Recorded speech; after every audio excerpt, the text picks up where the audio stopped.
Sejam bem-vindos ao canal Estudos em FIIs. Nesse vídeo vamos falar do CPTI, Fundo da Capitânia, um dos mais conhecidos dos nossos FIINFRAs. Vamos dar uma geral no fundo aqui, ver como é que ele passou pela quinta emissão, falar um pouco da carteira, como é que essa carteira ficou, rentabilidade e comparativo com o mercado. Então, esse vídeo não é uma recomendação de investimento, esse vídeo é um estudo, né? E vamos começar direto ao ponto aqui. CPTI. Pontos interessantes. Ele subiu o patrimonial dele pós-emissão de 500 milhões para 732, praticamente. Volume liquidez dele excelente, excepcional, né? 1 milhão e 300 por dia. Um fundo que vem distribuindo bem, né? Não tem taxa de performance, administração 1%. E aqui um ponto de atenção seria a questão do ágio, né? Então, no presente momento desse relatório, estava com 1,03 de ágio sendo negociado. Então, é um fundo que, assim, da B3, ele é um dos maiores de infra, né? Certamente o mais diversificado. Então, já começa por aí, aqui bastante qualidades do fundo, marcados em verde, né? É difícil achar pontos de atenção nesse fundo aqui. Então, realmente, olha só, os dividendos dele, anualizado 14,13, o LTM, últimos 12 meses, 12,2 de dividend yield, resultado contábil do fundo 0,81, vamos falar um pouco sobre isso aí, né, o que o fundo tem de reserva, como é que ele está entregando. O fundo tem 51 diferentes exposições em empresas e projetos de infra, né, certamente é o mais distribuído da nossa bolsa, né. Carteira dele, excepcional também, uma carteira marcada a mercado IPCA mais 8,7, isso significa um spread over em TNB, do duration similar a dele, de 3,25, ou seja, ele te entrega lá, por exemplo, o Tesouro IPCA equivalente mais 3,25, que você teria de lucro adicional ao comprar o carrego da carteira desse fundo aqui. Duration dele interessante também, 4,7, né?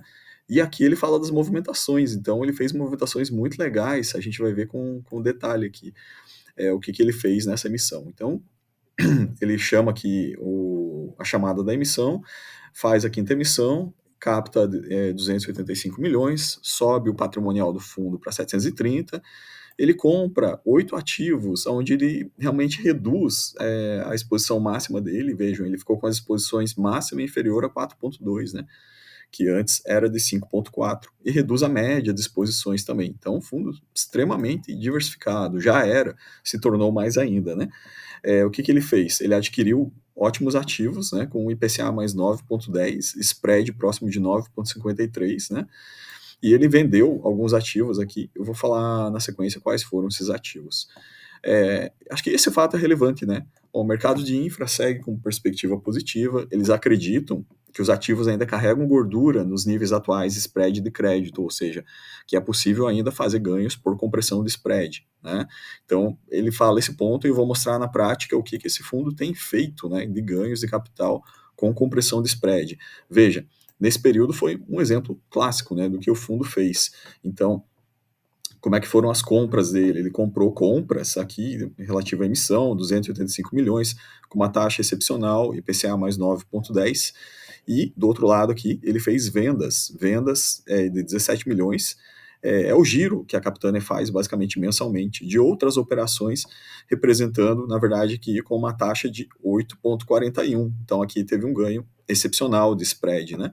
Esse ganho, eu já mostrei em outros vídeos como calcular o ganho que o fundo tem com essa operação, né?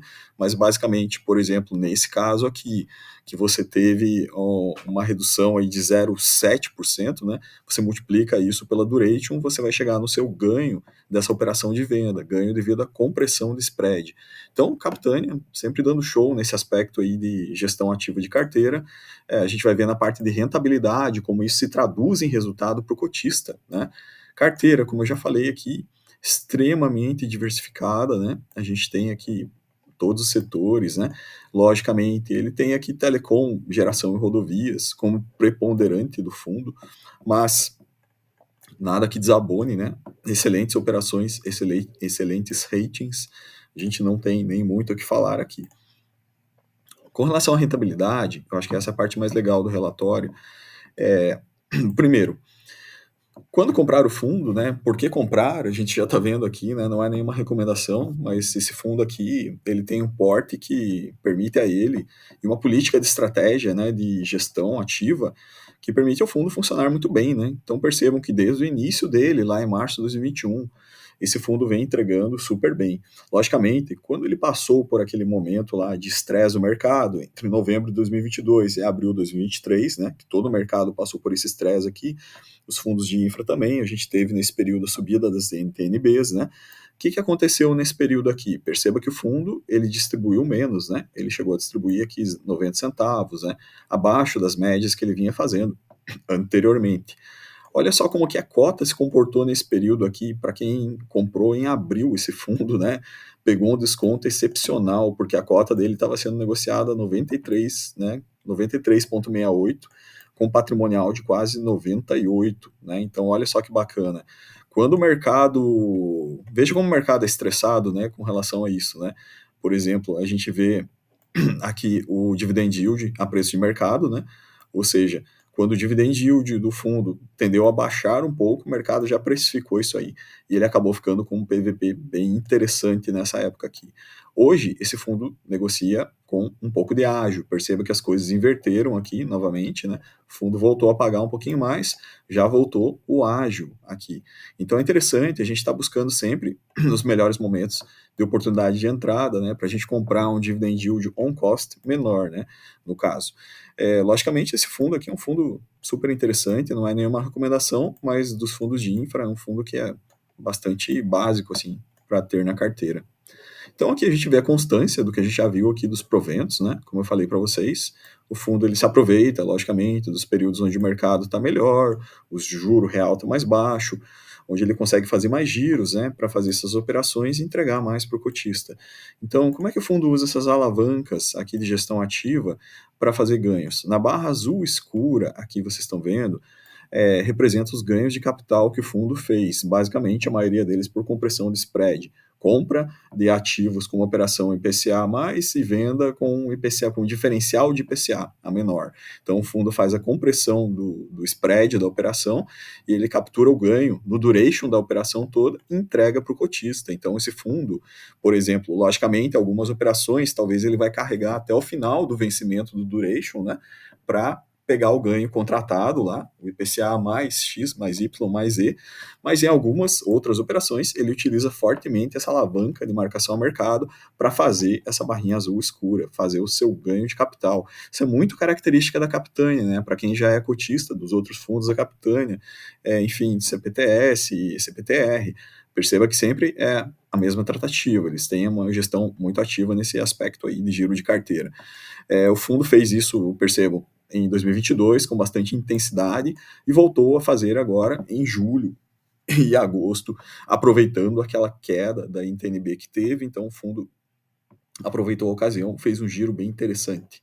Com relação a distribuições, veja, o fundo aproveitou esses momentos, a barrinha azul, onde ele gerou mais resultado caixa, né, ele fez reserva, e aqui a distribuição dele, que é o cinza, né? Então percebo que vários períodos ele gerou e não distribuiu. Por exemplo, em junho, gerou 1,62 e distribuiu 1,05. Então o fundo vai guardando reservas e o momento que precisa, ele distribui. Bom, chegamos ao momento que precisa, né? Que é o momento que o juro real está mais alto. Estamos vendo aqui em setembro, né? Por exemplo, o que o fundo fez? Ele não conseguiu gerar, né? Ele gerou apenas 0,69 e ele distribuiu 1,20. Por quê? Porque ele tinha fabricado reservas aqui anteriormente. Então, esse fundo, como eu falei para vocês, ele trabalha fortemente com essa gestão ativa. Esse pós-emissão desse fundo, ele comprou boas operações com taxas altas, então a expectativa é grande que ganhos novos por gestão ativa, por compressão de spread, venham a acontecer no decorrer do período. Então, um fundo que é bastante robusto, né, bastante capaz em fazer isso. Isso provê consistência nas entregas do dividend yield do fundo. Ele acaba sendo um fundo de infra que, assim, ele trabalha em velocidade de cruzeiro, né, não tem grandes oscilações com relação à distribuição, e, enfim, a cota também acompanha distribuição, porque o mercado é rentista, né, e o fato é esse, né, então como o fundo é mais estável em distribuições, a cota dele varia menos. E isso a gente percebe na rentabilidade, né, ou seja, quando você plota aqui, eu fiz uma operação desde o início lá, por exemplo, idos de 2021, comparando fundo versus os títulos de renda fixa do Tesouro IPCA+, representados pelo IMAB, que representa a média desses títulos, né?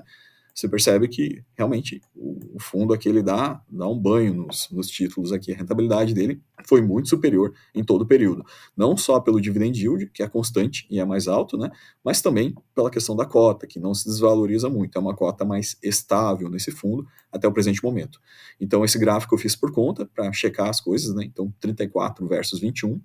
Aqui não está tirado o imposto de renda ainda do IMAB, né? E o fundo faz esse mesmo comparativo, né? Um período um pouquinho diferente do meu, ele puxou um pouco para trás aqui, mostra números muito similares, né? Então, lá desde o início do fundo, rentabilizou 32,7% de ganhos totais, contando dividendo, mais ganho de valorização de cota, né? Então, super interessante. E ele compara isso com outras métricas aqui, CDI, IMAB, né? Enfim, CDI não tem por que comparar, né? O comparativo de fundos de infra, que eles são produtos característicos de similaridade com renda fixa, né? Porque as debêntures variam da mesma forma que a NTNB varia, ou seja, estão sujeitos à marcação a mercado. Então, o benchmark nosso é sempre o IMAB, né? Basicamente, ou o IDA do IPCA Infra, que é os demais índices a que ele se compara nesse gráfico. Então, ele mostra valores muito próximos do que eu mostrei para vocês ali, por exemplo, aqui o IMAB com 18,9 e o fundo entregou 32,7 nesse período aqui. Então, não é nenhuma recomendação, mas perceba que é um fundo bastante consistente, um fundo de grande porte, de grande liquidez, uma capacidade de giro elevada, uma diversificação de portfólio enorme, né? Então, esse fundo da Capitânia, a gente é difícil achar contraindicações nele, não é nenhuma recomendação, né? Mas é um fundo que, para ter em carteira, você faz uma análise, né? Mas é difícil você achar pontos negativos no CPTI, né? Então, basicamente é um fundo que, como todos, está sujeito a variações da NTNB, né? Então, se a cota de distribuição vier a cair nos próximos meses, a gente tem essa visibilidade que isso está acontecendo em todos os fundos, é um cenário que afeta a todos, né? Não afeta apenas o CPTI ou demais fundos, né? Mas isso é característica do mercado de renda fixa, né? Então, para quem está exposto a esse mercado de renda variável de infra, né? A gente tem que saber as bases do tesouro IPCA+, a gente tem que saber fazer leitura de como é que a gente faz marcação ao mercado, como é que faz ganhos de marcação ao mercado, né? Utilizando estratégias. Esse fundo, novamente, não é nenhuma recomendação de compra aqui, mas eu deixo para estudos de todos. É um fundo bastante conhecido, eu trouxe essa base do último relatório de setembro, do pós-emissão, para a gente ver justamente onde que o fundo alocou, quais foram os ganhos de capital que ele conseguiu fazer, que isso é super importante de ver, qual a distribuição e geração de caixa que ele está tendo aqui. A gente viu que realmente ele tem reservas acumuladas, está guardando reservas, e um único ponto assim contra na situação atual é que ele está operando com um pouco de ágio, né? Então talvez um momento, uma ocasião para esperar aí um ponto de entrada nesse fundo, ou para quem faz, né, seus aportes regulares mensais e ainda não atingiu uma participação relevante no percentual desse fundo em sua carteira, né, no percentual distribuído que cada investidor define, né? Aí, qualquer momento, os aportes desse fundo, eles vêm a calhar pelo fato do cenário global. Vocês vejam que é um fundo que ele está menos sujeito a volatilidades. A gente tem visto nos últimos vídeos, apresentei para vocês alguns fundos menores, e aqui estou apresentando, então, os maiores fundos de infra da nossa B3. O objetivo, durante essa semana, é a gente fechar todos os fundos de infra da nossa B3, já passamos a metade aqui no canal, e no final dessa série a gente vai fazer um compilado comparativo de prós e contras de todos os fundos, né, pensando em estratégias de alocação para N tipos de carteira, uma carteira que já tem mais fundos de infra ou uma carteira que tem uma baixa participação dos infras, né, quais fundos seriam mais indicados, quais não, né, para cada investidor. Então, o objetivo é esse, é que a gente conheça, que estude juntos todos os fundos, né, de uma forma um pouquinho mais detalhada, e na sequência, no final, a gente faz digamos assim, um aulão, né, aulão que eu digo no sentido de a gente estudar e aprender juntos, para que a gente faça um comparativo final e permita a gente ter mais subsídio para tomar boas decisões e fazer bons aportes. Então o vídeo de hoje era isso aí, desejo bons estudos a todos e fiquem com Deus. Até o próximo vídeo.